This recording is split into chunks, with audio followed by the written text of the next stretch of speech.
3 roses, je vous mets 3 de la même couleur ou 3 de couleurs différentes? Qu'est-ce que vous conseillez?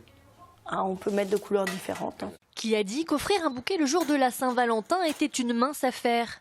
Car ce qui se veut être un cadeau d'amour et de passion peut très vite se transformer en catastrophe si vous n'avez pas prêté attention à leurs couleurs. Car oui, les fleurs ont leur langage. Souvent j'offre des roses rouges, il me semble que ça correspond à l'amour. Maintenant après je pense que c'est le geste qui importe, pas forcément la couleur. Merci beaucoup. Le geste est en effet important, mais parmi les centaines de variétés disponibles, certaines sont vraiment à bannir le soir de la Saint-Valentin. Le jaune, c'est très beau, c'est lumineux, c'est printanier, mais le souci, c'est que c'est souvent symbole de trahison. Donc, c'est rare quand même qu'on l'offre.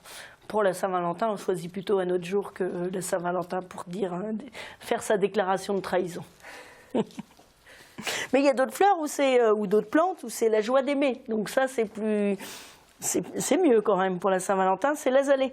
L'azalée, ce que ça veut dire, c'est la joie d'aimer. Donc c'est une plante qui change. L'azalée, mais aussi l'anémone et sa persévérance, le lilas blanc et son message d'amour, ou encore la tulipe, qui selon les couleurs, représente une déclaration d'amour plus ou moins enflammée.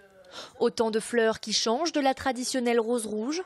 Cette dernière reste pourtant l'indétrônable star de la fête des amoureux. L'ardeur, l'effervescence de la déclaration d'amour et tout ça. Et donc du coup les gens se portent beaucoup vers les rosiers, que ce soit en pot ou la rose travaillée en fleurs coupées. Et aussi, on a aussi un petit peu de demande sur la rose stabilisée.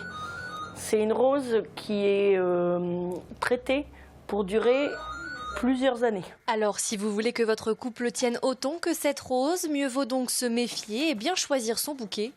Après la fête des mères, la Saint-Valentin est la deuxième fête la plus importante pour les fleuristes. Ils enregistrent 20 fois plus de ventes que lors d'une journée normale.